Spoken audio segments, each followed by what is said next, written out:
अब हम इस वीडियो में जो है MCS 53 का जून 2022 का क्वेश्चन नंबर 1 का ऑप्शन सी पार्ट सी करने वाले हैं, जिसको हम अब सॉल्व करेंगे। तो क्वेश्चन हमारा कहता है compare raster scan and random scan display devices. मैंने यहाँ पर पूरा का पूरा लिख दिया है। मैं इसको एक एक करके आपको समझाऊंगी। जो रास्टर स्कैन है वो क्या है और रैंडम स्कैन वो क्या है और दोनों में डिफरेंस क्या है। ठीक है, इसको हम समझ लेते हैं। और ये 5 नंबर का क्वेश्चन है, जैसा कि आप देख सकते हो। तो हम लोगों को मैं पॉइंट ज़्यादा आपको बता दूंगी, उसमें जो आपको अच्छे लगें और समझ में आए, ये कह सकते हो कि सरल लगें याद करने में, वो आप लिख सकते हो। ठीक है, तो मैं आपको समझाती हूँ। जो रास्टर स्कैन है वो मेथड होता है हमारा कि ये पिक्सल टू पिक्सल, आप ये समझो। रास्टर स्कैन, अगर आपको किसी स्क्रीन पर कुछ प्लॉट करवाना है, कुछ ग्राफिकल रिप्रेजेंटेशन प्लॉट करवाना है, डिस्प्ले करवानी है, तो जो रास्टर स्कैन है वो कैसे करता है, वो लाइन बाय लाइन जाता है पूरी स्क्रीन को स्कैन करते हुए, एंड फिर वो चीज़ ड्रॉ करता है अकॉर्डिंग टू द सब, मतलब ये pixel by pixel pixels use करता है। हर पिक्सल की इंटेंसिटी वैल्यू होती है कुछ, और ये उस इंटेंसिटी वैल्यू मैं समझाती हूँ अभी आपको आपको शायद पिक्चर से ज़्यादा समझ में आएगा। ये पूरी स्क्रीन है हमारी, हर लाइन में कुछ पिक्सल्स हैं। इस लाइन को हम बोलते हैं स्कैन लाइन। जो पिक्सल्स हैं उनको आप स्कैन पॉइंट भी बोल सकते हो। हर पिक्सल के पास अपनी कुछ इंटेंसिटी वैल्यू होगी जो कि स्टोर्ड रहती है हमारी मेमोरी एरिया में। जो मेमोरी एरिया है उसको हम बोलते हैं रिफ्रेश या फिर कह लो फ्रेम बफर। तो जब स्कैन होता है, ये पूरी लाइन स्कैन हो रही है, तो उस लाइन में किस पिक्सल की क्या इंटेंसिटी, उस अकॉर्डिंग वो डिस्प्ले होती है, एंड उस हिसाब से हमारी जो ग्राफिक है वो रेडी होती है। यहाँ पर ग्राफिक यहाँ पर बनती है। ठीक है, ये पहले लेफ्ट टू राइट जाता है, फिर वापस से दूसरी लाइन पर आता है जिसको हम हॉरिजॉन्टल रीट्रेस बोलते हैं, फिर से स्टार्ट करता है, फिर वापस जाता है तीसरी लाइन में, स्टार्ट करता है लेफ्ट टू राइट। ओके, जब बॉटम में आ जाता है, अगर पूरी स्क्रीन को रिफ्रेश करवाना है तो फिर ये वापस से ऊपर जाता है, उसको वर्टिकल रीट्रेस बोलते हैं। आप डायग्राम समझा दोगे, डायग्राम में ये चीज़ें लिख दोगे, 2 मार्क्स आपके पक्के हैं।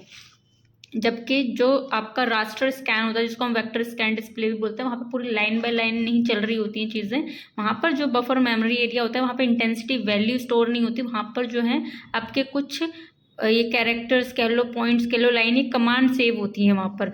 और जो ये कमांड है वो डिस्प्ले कंट्रोलर इसको देता है कि मुझे क्या चीज़ चाहिए, और वो आगे फिर इससे ये सब मांगता है, फिर ये इसको देता है, और फिर ये आगे प्रोवाइड कराता है CRT को। CRT हमारा जो है हेल्प करता है। आप समझ लो इसमें से बीम्स निकलती हैं, और बीम पूरे स्क्रीन पर कैसे दिखनी है, किधर डिफ्लेक्ट करवानी है, वो काम CRT के अंदर सर्किट जो होते हैं वो करते हैं।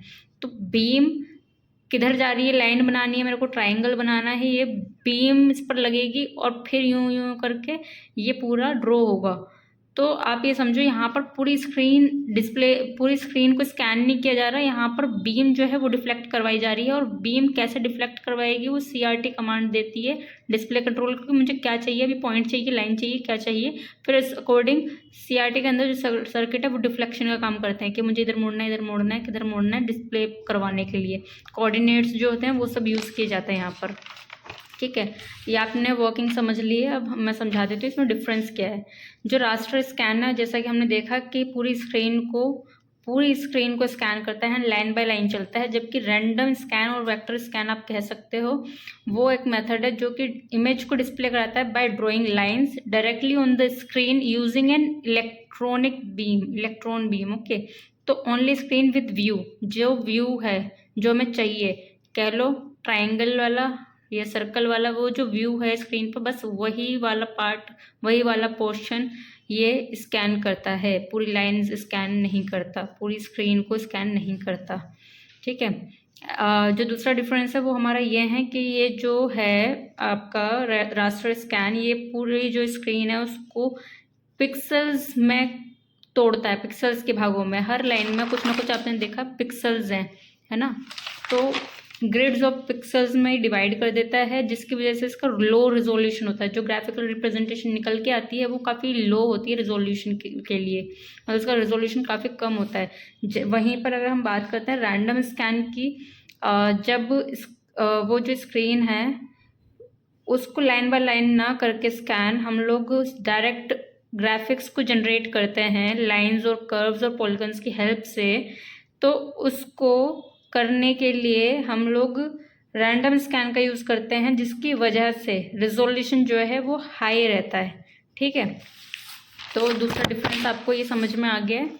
तीसरा डिफरेंस हमारा ये है कि रास्टर स्कैन जो है वो प्रोवाइड करता है आपको smoother and more continuous display. ठीक है, तो अगर आप पिक्सल बाय पिक्सल जा रहे हो इंटेंसिटी वैल्यू को देखते हुए, तो एक स्मूदर और कंटिन्यूअस जो ग्राफिक है वो बनकर आती है, जबकि रैंडम स्कैन में कि limited in resolution and struggle with complex images, मतलब जब कॉम्प्लेक्स हो जाती हैं ज़्यादा इमेजेस तो वो काफ़ी स्ट्रगल करते हैं हम लोग उसमें।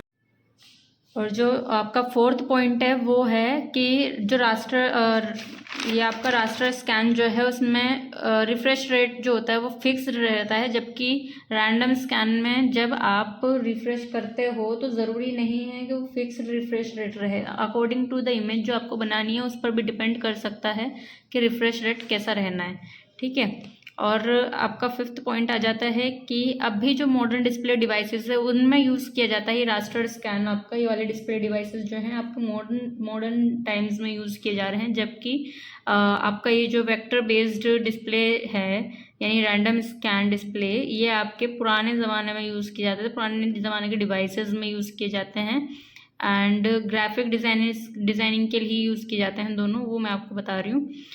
पॉइंट नंबर 6 है आपका कि जो आपका रास्टर स्कैन है अभी जो मॉडर्न डिवाइसेस में यूज़ किए जाते हैं, दीज आर लेस एक्सपेंसिव, कम महंगे हैं, सस्ते हैं थोड़े in comparison to random scan. Random scan display devices are more expensive and here they are less expensive. This is an advantage, but the disadvantage is that modification in the drawing in the graphics is tough, but any modification if needed is easy in case of random scan display.